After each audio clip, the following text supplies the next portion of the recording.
Example 3.7 determine the current in each branch of the network shown in figure. ये जो figure आपको दिख रहा है ए बी सी डी, इधर बैटरी है, तो इसमें अपने को हर ब्रांच में ए बी एक ब्रांच है, ए सी ब्रांच है, ए डी ब्रांच है, बी सी ब्रांच है, सी डी ब्रांच है, हर ब्रांच में कितना करंट पास हो रहा है अपने को ये निकालना है। तो यहाँ भी सीरीज और पैरेलल कॉम्बिनेशन का रूल हम अप्लाई नहीं कर सकते, तो क्या करना पड़ेगा, हमें किरचॉफ्स लॉ का मदद लेना पड़ेगा। किरचॉफ्स में दो लॉ है, करंट लॉ और वोल्टेज लॉ, इन दोनों के हेल्प से हम लोग यहाँ पे निकालेंगे। ठीक है, तो ये देखो डायग्राम जो है, यहाँ पे डायग्राम है, ड्रॉ किया हुआ डायग्राम। अब देखो यहाँ पे मान लेते हैं कि बैटरी के ये जो टर्मिनल है, पॉजिटिव टर्मिनल, यहाँ से जो करंट निकला, इसको मान लेते हैं कि यहाँ से करंट निकला I1 करंट, बैटरी का पॉजिटिव से I1, तो इस पूरे ब्रांच में I1 करंट रहेगा, क्योंकि एक ब्रांच में हमेशा एक ही करंट रहता है। तो C और A एक ब्रांच है, तो इस ब्रांच में अगर यहाँ से I1 करंट अगर निकला है, इसका मतलब इस पूरे ब्रांच में करंट क्या रहेगा, I1 रहेगा, है ना। इस पूरे ब्रांच में क्या करंट रहेगा, I1। ये ध्यान समझना है अपने को। तो अगर इस ब्रांच में यहाँ से अगर I1 करंट निकला, इसका मतलब इस पूरे ब्रांच में ही करंट I1 रहेगा। एक ब्रांच में हमेशा एक करंट पास होता है। तो मान लो कि ये I1 करंट यहाँ पे जाने के दो रास्ता है, एक इधर एक इधर। मान लेते हैं कि इधर करंट जो गया है ये I2 गया, ऊपर वाले ब्रांच में कितना करंट गया, I2। तो इधर कितना करंट आएगा, तो इधर I1 आया, I2 गया, तो बचा कितना, I1 माइनस I2। तो इस वाले ब्रांच में करंट जाएगा I1 माइनस I2। अब देखो बैटरी का ये जो पॉजिटिव टर्मिनल, यहाँ से करंट निकलेगा, यहाँ से मान लेते हैं कि I3 करंट निकल रहा है ना। तो इसका मतलब बैटरी से करंट निकला I3, यहाँ से आया I2, तो ये I2 है और ये I3 है, दोनों मिलेंगे यहाँ पे, तो इधर जाने का एक रास्ता है, तो इधर करंट कितना जाएगा, I2 प्लस I3। इसमें करंट गया I2 प्लस I3, इधर गया I1, तो I2 प्लस I3 करंट आया, I1 करंट गया, तो बचा कितना इधर, I2 plus I3 minus I1। तो इधर से करंट आ रहा है, इधर से करंट आ रहा है, दोनों मिलेंगे, इधर कितना करंट जाएगा, तो दोनों को प्लस करोगे तो देखो I1 कट हो जाएगा, I2 कट हो जाएगा, बचेगा I3। तो इधर जाएगा करंट I3, और जाना भी चाहिए, क्योंकि बैटरी से अगर I3 करंट निकला है तो बैटरी में I3 करंट आना चाहिए, है ना। तो ये हो गया। तो ये हमने जो करंट का डिस्ट्रीब्यूशन कराया, ये किस रूल के हिसाब से हुआ, किरचॉफ्स करंट रूल के हिसाब से। तो distribution of current, distribution of current in each branch is according to Kirchhoff's current law, है ना, किरचॉफ्स करंट लॉ। अब क्या करेंगे हम लोग, लूप रूल लगाएंगे। तो लूप रूल लगाएंगे तो पहले लूप ले लेते हैं ADCA, in loop ADCA sigma V is equal to 0, है ना। जो किरचॉफ्स लूप रूल है, sigma of V is equal to 0, तो ADCA में लगाओ। तो करंट के डायरेक्शन में चल रहे, तो करंट के डायरेक्शन में क्या बताया था, माइनस IR। तो IR इन दोनों को मल्टीप्लाई करेंगे तो -4I1 माइनस I2, ये 4 ओम है रेजिस्टेंस को, और इसको मल्टीप्लाई करेंगे, इधर आ गए। अब देखो इधर जा रहे हैं, तो ये क्या है, करंट के उल्टा डायरेक्शन, करंट इधर आ रहा है, हम करंट के उल्टा चल रहे हैं, इसका मतलब +2 into I2 plus I3 minus I1, इधर चले गए। फिर ये करंट के डायरेक्शन में जा रहे हैं, तो 1 इंटू I1 करेंगे माइनस के साथ, तो 1 इंटू I1 इधर। बैटरी के बाद का टर्मिनल क्या है, इधर जाएंगे, बैटरी के बाद का टर्मिनल पॉजिटिव है, तो प्लस का 10 ले लेंगे, +10 इज इक्वल टू 0। तो ये हो गया -4I1 minus minus +4I2 +2I2 +2I3 -2I1 minus I1 +10 is equal to 0। तो I1 यहाँ पे है, यहाँ पे, यहाँ पे, तो -7I1, 4, 2 और 1, -7I1, I2 यहाँ पे, I2 यहाँ पे, तो 4 और 2 कितना हो गया, 6I2 और ये हो गया +2i3 +10 इज इक्वल टू 0। तो ये जो इक्वेशन है जो यहाँ पे बनाया हमने, तो कितना कितना आ गया, -7i1 +6i2 +2i3 +10 is equal to 0। तो -7i1 +6i2 +2i3, ये +10 इक्वल टू के बाद जाएगा तो -10 हो गया, +10। यहाँ से -7 कॉमन ले लो, सॉरी माइनस केवल कॉमन लो, केवल माइनस, क्योंकि माइनस कट कर दूंगा तो माइनस कॉमन लोगे तो 7i1 -6i2 -2i3 is equal to -10। तो ये माइनस माइनस कट हो गया, तो हमारा इक्वेशन जो बन गया ये हो गया 7i1 -6i2 -2i3 is equal to 10। ये बना हमारा इक्वेशन नंबर 1। तो ये हमने कौन सा लूप लिया था बच्चों, देखो ADCA, क्योंकि अपने को यहाँ पे 3 वेरिएबल है ना। वेरिएबल कौन कौन है, i1 है, i2 है, i3 है। तो हमें कम से कम 3 इक्वेशन जरूरत पड़ेगा। अगर वेरिएबल 3 है तो हमें 3 इक्वेशन बनाना पड़ेगा। तो हमने एक बार लूप ले लिया ADCA लूप, एक बार ले लेंगे ABCA लूप। ध्यान रखना है, ADCA लूप लेंगे, ABCA लूप लेंगे, और बाद में इधर का लूप एक ले लेंगे, इधर का जो लूप दिख रहा है। तो दूसरा लूप लेंगे ABCA इन लूप ABCA। क्या लगाना है, loop rule sigma V is equal to 0। अब देखो ABCA में हम इधर जाएंगे, A से B के तरफ जा रहे हैं, B से C, C से A की तरफ। तो हम करंट के डायरेक्शन में जा रहे हैं, तो क्या लेंगे, -4i2, IR लेंगे तो -4i2, क्या लिखेंगे, -4i2 -4i2। फिर ये देखो ये भी करंट का डायरेक्शन ही है, तो -2 into i2 plus i3, -2 into i2 plus i3, ये हो गया।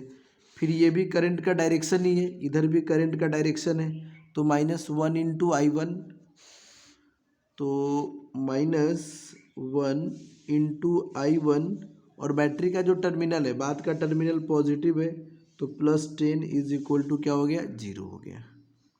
तो करंट के डायरेक्शन में -IR लेना है, करंट के उल्टा डायरेक्शन में +IR लेना है।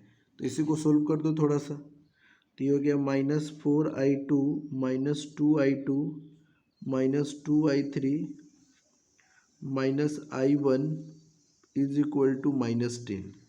तो ये हो जाएगा -i1 -6i2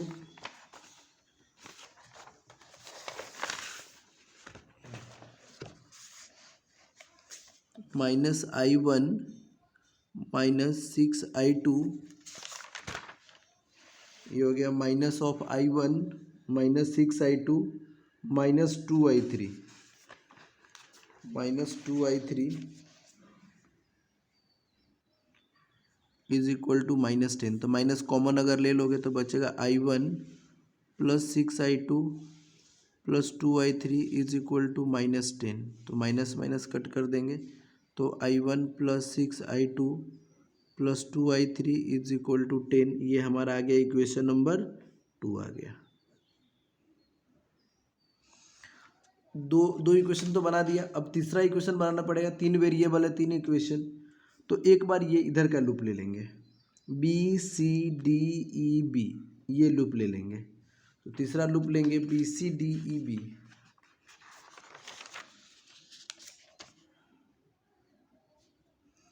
in loop BCDEB क्या लगाएंगे, sigma V is equal to 0, है ना, sigma V is equal to 0।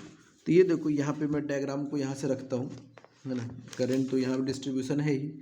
तो BCDEB में हम करंट के डायरेक्शन में चल रहे हैं। देखो इधर करंट जा रहा है ना, इधर करंट के डायरेक्शन है, तो -IR, तो -2 इंटू i2 प्लस i3, तो यहाँ लिखेंगे -2 इंटू i2 प्लस i3। फिर हम C से D के तरफ चलेंगे, तो ये भी करंट का डायरेक्शन ही है, एरो आपको दिख रहा है, करंट का डायरेक्शन है ना। रेजिस्टेंस 2 ओम है, तो -2 into i2 plus i3 -1, -2 into i2 plus i3 -i1, इधर आ गए हम। इधर तक पहुंच गए, बी से सी से डी। अब इधर आएंगे तो बैटरी के बाद का टर्मिनल क्या है, पॉजिटिव है, तो प्लस का 5 इज इक्वल टू 0। लास्ट में हो गया +5 इज इक्वल टू 0। बैटरी में क्या है, बाद का टर्मिनल देखते हैं, तो ये हो गया -2i2 -2i3 -2i2 -2i3, और ये minus minus +2i1 is equal to +5 को उधर भेज दो -5। तो i1 यहाँ पे हो गया 2i1, i2 दो जगह पे है तो -4i2, और ये -4i3 इज इक्वल टू -5। इसको बना दिया हमने इक्वेशन नंबर 3। देखो 3 इक्वेशन यहाँ पे बना है, एग्जैक्टली अपना इक्वेशन भी वही है। अब देखो तीनों इक्वेशन को सोल्व करेंगे हम। तो तीनों इक्वेशन में देखो पहला जो इक्वेशन है वो 7i1 है, -6i2 -2i3, ये -2i3 है और ये +2i3 है। यहाँ पे -6i2 है, यहाँ +6i2 है। तो इक्वेशन 1 और 2 को जब ऐड करोगे, एडिंग इक्वेशन 1 एंड इक्वेशन 2, तो जब दोनों को ऐड करोगे तो पहला जो इक्वेशन है यहाँ पे लिखा हुआ 7i1 -6i2 -2i3 is equal to के बाद 10, ये पहला इक्वेशन है। दूसरा इक्वेशन क्या है, देखो i1 +6i2 +2i3 is equal to 10। जब दोनों को ऐड करेंगे देखो -6i2 +6i2 कट हो गया, -2i3 +2i3 cut, 7i1 + i1 कितना हो जाएगा 8i1, और 10 + 10 कितना हो गया 20। देयरफॉर i1 निकल गया हमारा 20/8। तो ये कट करके कितना हो जाएगा 20/8। इसको सोल्व करोगे तो 4 से 2 4 से 5, तो i1 निकल गया हमारा 2.5 एम्पियर, 2.5। अब क्या करेंगे, इसको i1 तो निकल गया, अब अपने को एक और i2 i3 भी निकालना है। अब ये वाला इक्वेशन देखो, ये दो इक्वेशन को, इक्वेशन 2 और 3 को देखो, अगर मैं इसमें 2 से मल्टीप्लाई कर दूँ तो ये 4i3 बन जाएगा, तो i3 का टर्म निकल जाएगा, है ना। या फिर अगर ये दो इक्वेशन को देखो, हाँ ठीक है, तो इसी देखो इक्वेशन 2 को अगर 2 से मल्टीप्लाई कर दूँ तो क्या बन जाएगा 2i1 + 2 6 12i2 + 2 2 4i3 is equal to 2 10 कितना हो गया 20। सबको 2 से मल्टीप्लाई कर दिया उसमें इक्वेशन 2 को। और देखो इक्वेशन 3 जो है, इक्वेशन 3 -4i3 है, तो इक्वेशन 3 को ऐड कर देंगे। इक्वेशन 3 जो है, इक्वेशन 3 है 2i1 -4i2 -4i3 is equal to -5। तो दोनों को ऐड करोगे, एडिंग, तो देखो +4i3 -4i3 कट हो गया, तो ये गया 4i1, और ये हो गया +8i2 इज इक्वल टू 20 - 5 कितना हो गया 15। i1 का वैल्यू पुट कर दो, 4 × 2.5 +8i2 इज इक्वल टू 15। तो ये 4 और 2.5 ये 10 हो जाएगा मल्टीप्लाई होके, +8i2 इज इक्वल टू कितना हो गया 15। तो 8i2 बनेगा 15 - 10, तो 8i2 5 बना, तो 5/8 आ गया। तो i2 कितना आ गया बच्चों 5/8। तो i2 निकल गया हमारा 5/8 एम्पियर। तो हमें दो वेरिएबल निकल गए, कोई भी एक इक्वेशन ले लो, तो इक्वेशन 1 ही ले लेते हैं। तो इक्वेशन 1 जो है, इक्वेशन 1 है 7i1 -6i2 -2i3 is equal to 10। अब इसी में i1 i2 का वैल्यू पुट कर दो, तो i1 कितना निकला है 2.5 -6, i2 कितना है 6 i2 है 5/8 -2i3 इज इक्वल टू 10। तो ये 2 पॉइंट को हटाई दो, अभी बाद में पॉइंट को रख देंगे। तो 725 में हो जाएगा 10, -2 से 3 जा 2 से 4 जा, तो 15/4 -2i3 इज इक्वल टू 10। तो 5 जा 5 जा 35/2 minus 15/4 minus 2i3 is equal to 10। अब क्या करेंगे हम लोग, इसको सोल्व करेंगे। 2 से ऊपर नीचे मल्टीप्लाई, एलसीएम लेकर 2 से ऊपर नीचे multiply, 70/4 minus 15/4 minus 2i3 is equal to 10। तो कितना हो जाएगा, 70 minus 15 55/4 minus 2i3 is equal to 10। केवल कैलकुलेशन बच गया इसमें, माइनस 2i3 10 माइनस 55/4 तो माइनस 2i3, ये हो गया 40 माइनस 55 तो माइनस 15/4 माइनस माइनस कट हो जाएगा, तो i3 निकल गया 15/8 एम्पियर। तो इसमें सोल्विंग थोड़ा करना पड़ेगा इक्वेशन को। अभी बुक में क्या डायरेक्ट लिख दिया है, on solving we get this, है ना। तो अब हर ब्रांच में कितना कितना करंट पास हो रहा है वो निकाल लेते हैं हम लोग। हर ब्रांच में कितना करंट है, तो current in branch A B वाले ब्रांच में जो करंट है वो I2 के बराबर है। और I2 कितना निकाला हमने, 5/8 एम्पियर। फिर करंट इन ब्रांच ए सी में तो I1 करंट है, और I1 कितना निकला बच्चों, 2.5 एम्पियर।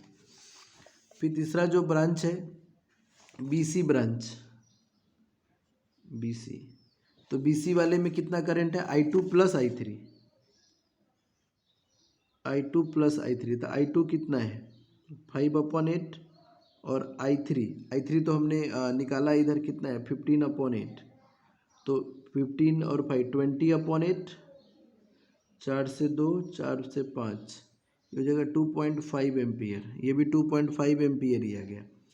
I2 प्लस I3 और I3 को प्लस किया तो इतना BC ब्रांच। तो BC हो गया, AB हो गया, AC हो गया, बचा AD जो ब्रांच है, AD ब्रांच में कितना करंट है, AD में है I1 minus I2, I1 minus I2। तो I1 कितना है, I1 है हमारा 2.5 का मतलब कितना, 25/10 माइनस I2 5/8। तो ये 5 जा 5 जा, तो 5/2 माइनस 5/8, तो 4 से ऊपर नीचे मल्टीप्लाई कर दोगे तो जाएगा 20/8 माइनस 5/8, तो 15/8 एम्पियर। तो AD में भी करंट निकल गया, AD में निकल गया। CD में निकाल देंगे करंट, CD बच गया एक लास्ट ब्रांच। तो ब्रांच जो CD है, ये कितना करंट है, I2 plus I3 minus I1, I2 plus I3 minus I1। तो I2 करंट कितना है, तो देखो हमने I2 प्लस I3 यहाँ पे निकाला है 2.5, यहाँ पे देख सकते हो आप। I2 प्लस I3 की वैल्यू हमने I2 प्लस I3 2.5 निकाला है, और माइनस I1 भी 2.5 है, तो 0 एम्पियर करंट हो जाएगा। तो I2 प्लस I3 कितना है बच्चों, 2.5, और I1 भी है 2.5, तो कितना हो गया ये 0 एम्पियर। तो सारे ब्रांच में हमने करंट यहाँ पे लिख दिया। तो ये क्वेश्चन थोड़ा लंबा चौड़ा क्वेश्चन था, सॉल्यूशन भी सोल्व करके मैंने बताया, इसलिए थोड़ा टाइम इसमें ज़्यादा लगा। ठीक है, आई होप आपको अच्छे से समझ में आ गया होगा।